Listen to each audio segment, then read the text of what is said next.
Everyone. So, as John said this evening, I'd like to share with you our latest piece of shopper research. And essentially, this piece of research explores the dynamics of own label and manufacturer brands in the Irish retail environment. So, for my presentation, for the next 25 minutes or so, I'm going to cover 5 main areas of findings. I'm going to begin with the role of own label in shopping. I'm then going to delve into who is buying own label and look at the shopper profile. I'll look at some category dynamics, then look at the balancing act and see what is the right optimum level of own label and manufacturer brands, and then finally I'm going to share some thoughts on brand building. So in terms of the study, we wanted to understand current shopper perceptions about own label and brands, and we conducted this through a comprehensive program of research, which included 8 paired depth shopper views, or shopper safaris. This was across Dunnes Stores, Tesco, and SuperValu, and this was to help us understand what shoppers were thinking at the shelf and their experiences of own labels in store. We interviewed them before we went in store. We then did our store visit, and then we talked to them again after the store visits when they were in a more reflective humour. And this stage of the research included young singles, young families, and mature families. The main thrust of the research was an online study of 1,000 grocery shoppers. And as John said, this was to get a belt and braces understanding of own label and provide clarity around a number of categories that we've explored. We also include a visual assessment of shopper responses to various scenarios of the different levels of own label and what consumers and shoppers thought about that. And for this piece of research, our research partner was Red Sea. So the 8 categories we explored in the study are milk, tea, hot cereals, chilled ready meals, cheddar cheese, sauces and relishes, cooked sliced ham, and the gluten-free range. So, let's start by looking at the role own label plays today. Let's look at some of the Kantar figures first of all. I'm sure we're all pretty familiar with them. So in volume share, we see own label share of total food has grown from 42% at the end of 2010 to 48.4% at the end of 2014. So that's a pretty big increase over the past 4 years. And when we look at it by category level, there's just a few here, we see that it very much varies. So those that are very heavily branded are crisps and chocolate confectionery, but those that have much higher own label percentages are the commodity categories of eggs, poultry, meat, fish and cheese. So in most categories, own brand has shaken it up for shoppers and has changed how manufacturer brands operate in order to compete. Long gone are the days of no-frills packaging intended only for those on a tight budget. We see that own label brands are no longer simply viewed as low-cost alternatives. They're increasingly high-quality products that fulfill consumer needs across a variety of price points. Shoppers have taken notice of this shift and they're responding positively. Today, perceptions about private label are overwhelmingly favorable. Almost 3/4 of respondents, 72%, say that they're buying more retailer-owned brands nowadays. A door once opened by economic necessity has widened to include a variety of own label products that remain viable and trusted for shoppers across the country. And own label is here to stay. 3/4 of shoppers agree own label is a smart option and a good deal.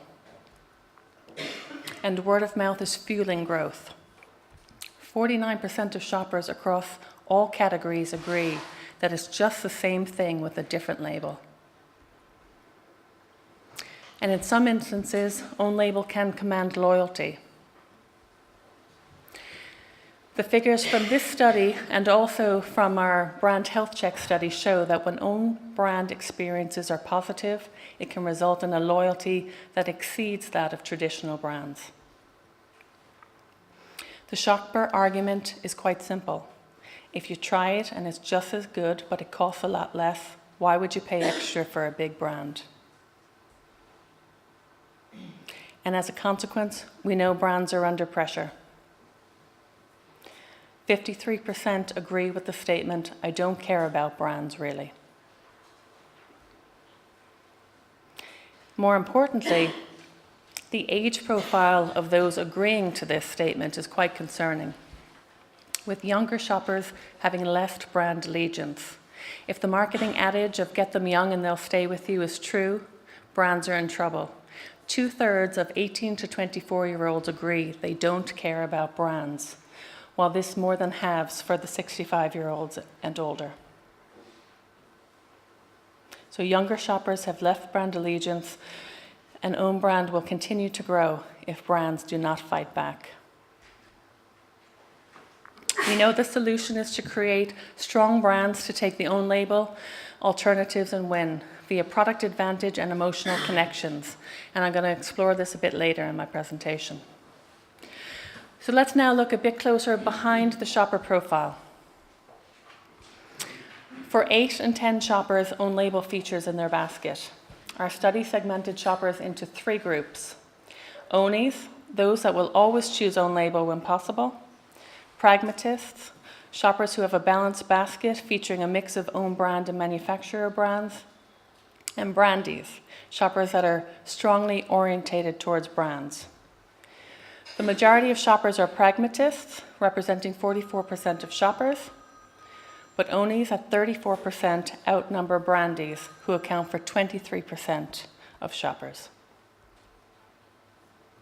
Looking behind these numbers is also interesting. As we saw earlier, there's a much higher emphasis on own brand for younger shoppers and much less interest in brands. While on the other hand, the profile for Brandies is much older, with only 13% of Brandies in the 18 to 24-year-olds. When we look at the other end of the spectrum, the 65-year-olds and older are 37%. So the question is, will Brandies die off and leave Ownies to continue to grow as they get older? Do you remember that film with Leonardo DiCaprio as the con man? Catch Me If You Can. It's not unfair to call this generation coming through the Catch Me If You Can generation. They don't watch much TV. They largely ignore advertising online. They don't read newspapers or subscribe to magazines, and they skip around radio channels. So it's very difficult to have a conversation with them about your brands. Here's an interesting move by Aldi, I'm sure you're all familiar with. They're going after the Catch Me If You Can generation. The Aldi Hop on the Bus. So they are available at places like Trinity Hall in Dartry and the student accommodation, and also in IT Sligo, and I'm sure many others if this as a pilot works. They certainly believe in getting them young, the 18 to 24-year-olds, and delivering them straight to their front door. This chart shows that in addition to younger people, that those who favour own label are more likely to have children and be in the family life stage. The study also shows that, as expected, there's a much higher percentage of Ownies amongst the C2DE social class and students, while farmers at the other end have much greater affinity to branded products. So we're going to look now quickly at the 8 categories. So I'd like to go through why shoppers buy own brand or manufacturer brands and what they believe is the right mix. We know from the Kantar data that own label penetration varies by category. So here too we see shopper acceptance of own brand differing across the categories surveyed. At the one end of the spectrum, there's a higher preference for categories like tea, and at the other end of the spectrum, there's a higher preference for own brands in the milk category. And you can see the others vary in between.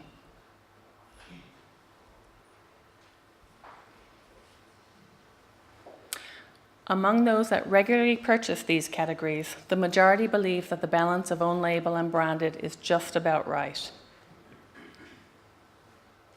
So there's a couple of exceptions. In the gluten-free categories, shoppers express a desire for more choice overall. They want both more own label and more branded products. Whereas we see in the chilled ready meals, there are more shoppers expressing an interest in own label options. So it's pretty well served overall. There is a sense of balance. I touched on this earlier. Here we see the prevalence of the belief that own brand options are just the same as manufacturer brands. This differs by category, with milk having the highest agreement, but across the 8 categories, 49% of shoppers believe that most own label is the same. In chilled ready meals and sauces, there is the least agreement with this, and that own label and brands are the same. So let's look at milk as the first category. And this is a category where own label is winning. Among milk buyers, 60% in this study favor buying an own brand option. Among these, 8 in 10 say the reason is cost. But interestingly, 7 in 10 believe it to be exactly the same as branded milk. So there's minimal differentiation and low brand equity. There's also a category of high price sensitivity and high price frequency. So milk is a low involvement, low risk purchase. Milk has a fast purchase cycle, which makes it much more noticeable to most shoppers. And those milk buyers who choose branded options, the reason is perceived to be quality and taste advantage. I like my milk, so it has to be Avonmore. It's creamier. For 1 in 8, a specific product or range from a brand is better than own brand, highlighting the need for innovation in the branded sector. A good example in this commodity category of one where a commodity is building brand value through differentiation is Avonmore Supermilk. Here we see a correspondence map whereby in shoppers' minds, Supermilk sits way ahead of all competitors across all attributes. And it's the only one that shoppers believe offers a real advantage over other brands, is worth paying more for, and I would recommend this brand to a family and friends. So let's look at another category where own label is strong, chilled ready meals. 43% prefer own label, largely because of affordability and price, but also because quality is not questioned. 6 out of 10 shoppers saying it is great. There is strong offering from the retailers here in own label. In many stores, the own brand offer is leading the field in terms of quality and range, especially for ethnic tastes. And we also see high-end mimicking of Marks & Spencer's quality and packaging, with retailers offering contemporary dine-in deals. In cheddar cheese, again, we see own label relatively strong. Affordability and quality is regarded as high among those purchasing own label. But critically here we see 6 out of 10 again saying that own label is the same as branded. There is minimal product differentiation, and own label has copied new variants in terms of shredded or sliced. There is some loyalty to local brands such as Kilmeaden or Charleville, but less confidence in the assured origin of some brands. There has been a loss of authenticity in some brands, weakening the loyalty or reason to buy most often. Here we see a quote, "My favorite brand is not from where it says it is anymore." So strong own label offers are given prominence in store in this category. They're positioned at eye level in Tesco, dominating the shopper experience, and they're offering appreciable savings. And we see Aldi and Lidl have pushed the door open with their own label brands price offers, especially in the added value sliced and grated variants, where essentially premium products are offered at competitive prices. Tea, great example of when brands win. There's a strong resistance to own label in this category. Among regular tea drinkers, 8 out of 10 shoppers prefer manufacturer brands. Taste advantage is very clear. Tea brands are seen to define families in Ireland. There's an emotional connection and habit with consumers, and it is strongly supported by brand activity.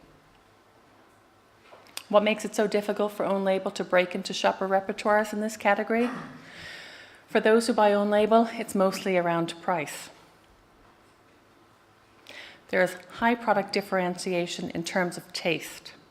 Shoppers' belief in brand superiority of taste limits any interest in trial of alternatives. Sorry, Tesco. And marketing spend is very high in this category, and this investment has created strong brand loyalty. Porridge is another good example when brands win. 67% of shoppers favour branded porridge. Amongst those favouring brands, it's not about affordability. It is again about quality and taste. Emotional connection to the start of the day remains strong, and cereal is an area of notorious resistance to own label. This is a little bit complicated, but this chart attempts to show the relative strength of brand equity for manufacturer brands versus own label. Across all the categories, we showed the top 4 brands and the top 4 own label options at random. If the endorsements on a particular statement are much higher for the branded offered to respondents than for the own label option offered, the brands in that category have succeeded in building strong emotional and rational advantage over own label. And brands within the porridge category have certainly succeeded. Even though the product may seem basic, there's a reluctance to try anything else. Own label ones are like sawdust. Branded products are seen to offer good value. They're relatively inexpensive and last a long time. Innovation in terms of product variants, flavors, formats, and packaging keep shoppers interested and engaged in brands. For relishes and sauces, it's quite an interesting category, one with 2 stories. Own label's not that strong in shoppers' preferences, it's just at 31%. But as I said, it's really a category that's split into 2. Own label is resisted in ketchup and mayonnaise, where very distinctive tastes are well known and thought to be unique, such as Hellmann's or Heinz or Chef. On the other side, relish is a less frequent purchase. It has less brand loyalty and there is limited price awareness. So it's a category in which own label stands on its own 2 feet relative to brands. There's not a sense of me too, just copying or repackaging the branded offer here. Own label is often seen to be high-end, offering new flavors and variants worth trying, and the quality is good as the price.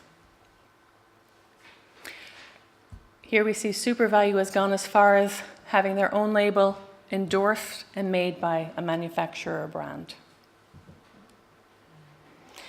In the cooked sliced ham category, 34% of shoppers express a desire for own label. It's all about affordability. There is great variation in quality according to shoppers in this category, and shoppers tell us that they often visually make purchase decisions. Traditionally, own label was seen as a lower quality, but now it's delivering much stronger at the higher end, and is thought to come up with new flavors and variants as quick, if not quicker, than branded manufacturers. Gluten-free is our last category.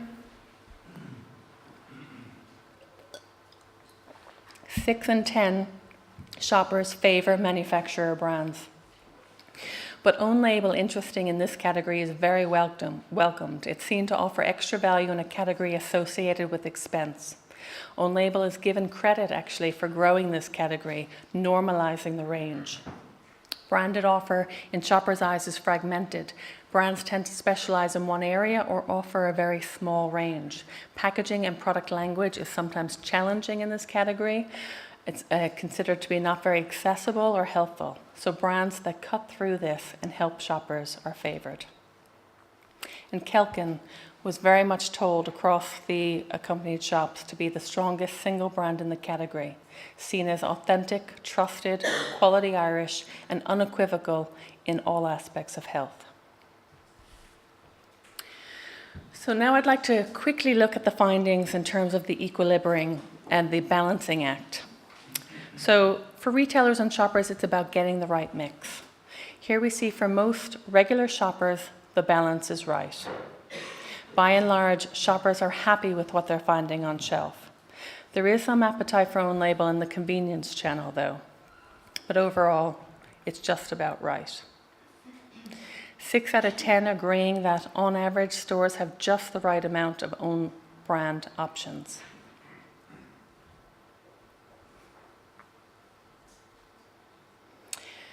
But When we started this study, the hypothesis was that retailers were going too far.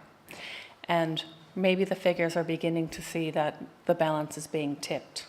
We see here that there's little appetite for more own brand. 63% of shoppers believe retailers have the right amount of own label available. But we're beginning to see little appetite for more own brand. And we're beginning to see some pushback.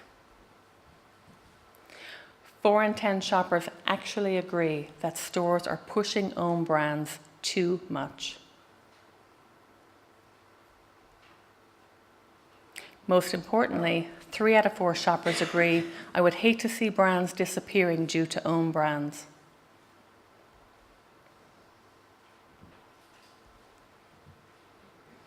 And a few watch-outs coming through. 4 out of 10 shoppers agree, I question the quality of retailers with too many own brand options. And 1 in 5 agree, I have found myself avoiding stores with too many own brands. So I mentioned the visual assessment as part of the study.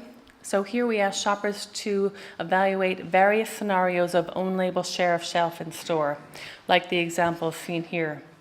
So we showed them mocked up shelves with proper brands and mix of own label. We showed them visuals of a limited own brand range, maximum own brand range, and then one where the mix was balanced between own label and brand. We found variations across all 8 categories, but a composite of all 8 categories finds that overall, shoppers on average have a preference for less own brand options. But I must say it does vary by category. When we look at porridge category, there's a very strong preference amongst shoppers for minimal own label. If we look at chilled ready meals, it's the opposite. There's a preference for more own label. So there may be signs that the balance has been tipped, and perhaps retailers are starting to go a bit too far with the range and depth of their own label offerings. But like most things, it does vary by category, and we have to take multiple influences into account. So finally, I want to share a few thoughts on brand building. The retail environment has certainly changed over the past few decades, and perhaps we have reached equilibrium level with own label and brands. Our approach to brand building equally needs to evolve. We have seen from the category analysis that there are some common themes. Brands win when there is high product differentiation, high innovation rate, and strong marketing support that builds brand equity. Own label tends to win when the category has high price sensitivity, high purchase frequency, when there's minimal differentiation and low brand equity, and low innovation for the category. This is an old joke, but one that doesn't make it any less true. Today, we're in a retail landscape where consumers are savvy, skeptical, and well-informed about products and choices. And we're in the digital era that offers new opportunities. Conventional marketing of the past decades was about mass marketing, but brand building of today needs to move away from the push of advertising in mass media to a new form of consumer pull opt-in marketing with a focus on product quality, added value, and a closer sense of connection to the consumer. Creating brands that people want to emotionally and literally opt into is the ultimate goal. This is not necessarily a more difficult task than brand building of previous decades, it's just a different one. I'm sure many of you were at the Brand Forum presentation about 18 months ago, where we talked about brands that stand for something, and I want to revisit this. Ethnographer and leadership expert Simon Sinek argues that as individuals and companies, everything that we say and do is a symbol of who we are. And it is only when we communicate our beliefs authentically that we can attract others to our cause and form the bonds that will empower us to achieve truly great things. He stresses the importance of trust, authenticity, and meaning, and that brands that stand for something think, act, and communicate from the inside out, from the why to the what. Standing for something starts with the why, not the how or the what. The why is at the core and it should connect with everything else that the brand should do. Why we do it, our purpose, our belief, our cause, why you should care. How we do it, how we are better, what's our USP, and what we do. Brands need to send a simple, clear message to articulate their stance. Consumers have enough complexity in their lives to have to spend time decoding what you stand for. They cannot be expected to make an effort to do so. The stance, the why, needs to be simply and clearly articulated. It needs to be tangible, single-minded, and easy to understand. Give consumers an easy soundbite that they can in turn use when they start evangelizing about you and your brand. Apple reinvents the phone. A perfect soundbite appeared in every news outlet for the 6 months after it was launched. Target the right people to talk to by selecting the right communication channels to use. Mass media are not always suitable for all topics. Make sure you send the right message to the right audience. You might know Stephen Wright. He's a US comedian. People are asking brands to be honest, tell their story truthfully, fairly, and humbly. Truthful brands are winning the respect of consumers by saying what they can do as plainly as possible and admitting what they can't do. Truths are not necessarily product truths or only product truths. It can be any built-in aspect of a brand that is exceptional, a customer experience, a brand purpose, a company value. But we need to build our brands differently as a result of the changes brought on by the digital age. We need to invest in exceeding expectations with our product, and we need to tell our story truthfully. You, as an owner of an Irish quality brand, can develop a close relationship with your shopper and your consumer. It's much more difficult for the retailer to achieve that. This is not a quarter-to-quarter keep track of the numbers game. It's a long game. It is only when we find our compelling narrative and we tell it so that it evokes people to want to opt in both emotionally and rationally that we will win with our brands.